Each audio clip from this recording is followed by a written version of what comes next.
Because Goggins wasn't bred in a genetic superlab. Born in 1975 in Buffalo, New York, alongside his one older brother, his early childhood was an absolute gauntlet. We're talking about a highly volatile home environment under an iron-fisted father, eventually escaping to grow up in deep poverty and facing severe prejudice in small-town Brazil, Indiana. He was carrying heavy emotional gear before he even hit high school. Let's rewind to 1999. Goggins is 24 years old, living in the Indianapolis area. At this point in his life, he is a 300-pound pest exterminator. He is stuck in a rut, getting paid peanuts to do the heavy lifting in dimly lit restaurants at 2 a.m. So what was the catalyst? What makes a 300-pound guy suddenly want to gear up and serve? One night in 1999, he came home from his route, sat on his couch with a chocolate milkshake, and saw a Discovery Channel documentary on Navy SEAL Hell Week, Class 224. He watched these guys enduring extreme adversity in the surf and heard an instructor say, "It pays to be a winner." In that exact moment, looking at his own reflection in the TV, he realized he had to change his entire path. That absolute drive was the fuel. Here is a fun fact most people gloss over.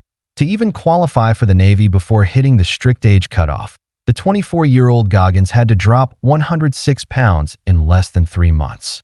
He pushed his body into a massive caloric deficit, riding an exercise bike wrapped in heavy trash bags. Biologically speaking, this is a physiological nightmare that would give any European sports doctor a heart attack. Before the Navy, he actually joined the Air Force. He was training for pararescue, but tapped out. Why? Because of paralyzing water challenges and a medical diagnosis, sickle cell trait. For those who don't know, sickle cell trait is a genetic anomaly where your red blood cells can mutate into a sickle shape under extreme stress or low oxygen. The risk? Sudden cardiac events, organ failure, or a critical system collapse during extreme physical exertion. The opportunity? If you somehow push past it, your body adapts to operating in a perpetual state of hypoxia. It's a critical biological hurdle that he somehow weaponized. He ended up serving as an Air Force TACP. And let's be brutally honest here. While the Navy SEALs get all the Hollywood movie deals, the TACP guys are the real heavy hitters orchestrating the absolute chaos of close air support. Air Force guys, you know exactly what's up. But for Goggins, TACP wasn't pushing the limits enough. He needed BUD/S. Now, fast forward to 2001. Goggins is 26 years old, standing on the grinding sandy beaches of Coronado, California. This is the year he drops into the belly of the beast, BUD/S.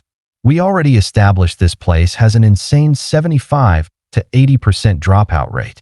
Most folks either tap out from the pressure, get hurt, or just can't handle it when that freezing Pacific surf hits their chest. But do me a favor and forget the flashy never give up motivation garbage. The hard truth?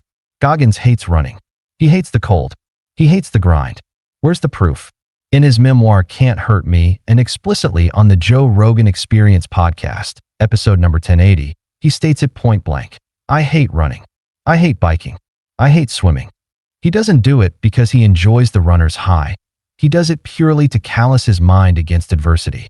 By the time he was 26, Goggins had gone through Hell Week 3 separate times. First attempt, double pneumonia. Second attempt, a severe knee injury. He went back a third time, completely taped up, and finally graduated in 2001. Next up, the timeline shifts to 2005. Goggins is exactly 30 years old, operating thousands of miles away in the rugged mountains of Afghanistan.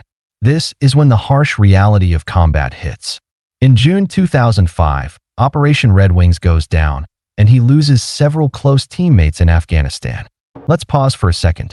If you or someone in your family served in the GWOD, Global War on Terror era, or if you knew any of the guys from Extortion 17 or Red Wings, drop a comment below and share their story. We don't ever want to forget those who made the ultimate sacrifice.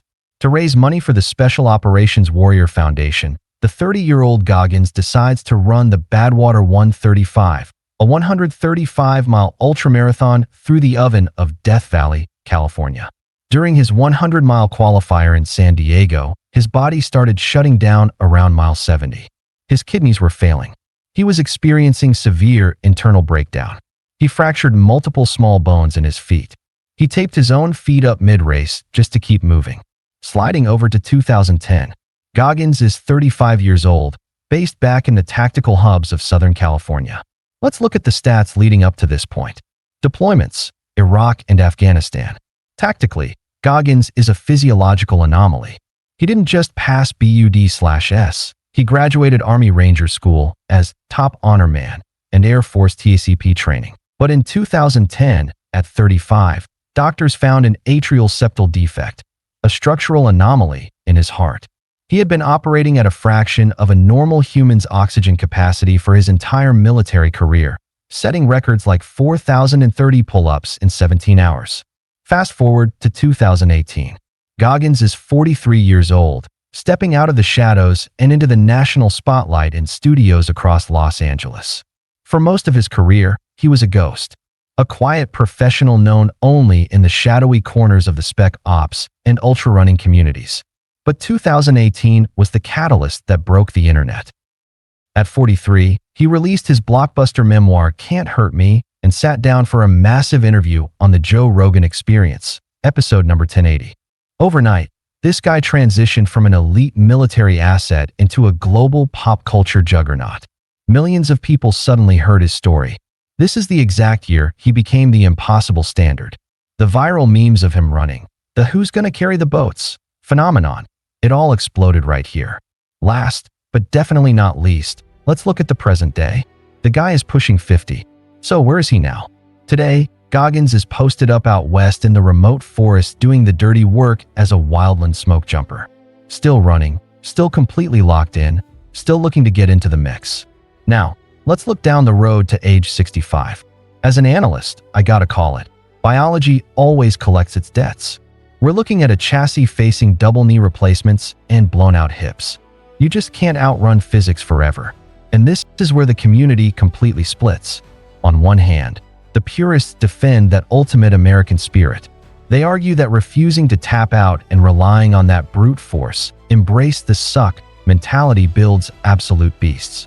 And out here in the civilian world, he's become the ultimate neighbor's kid on steroids. The guy making every husband look lazy because he ran a 100-miler before breakfast. So, I'm putting it on you. Is the Goggins phenomenon pure, raw motivation that unlocks human potential, or is it just toxic pressure setting an impossible standard? Are you team embrace the suck or team calculated efficiency? Drop your verdict in the comments. Let's see where you stand. Don't forget to smash that like and subscribe button for more declassified breakdowns from a perspective you won't get on mainstream TV. I really appreciate everyone who watches my videos. Thanks for watching, and I'll see you in the next one.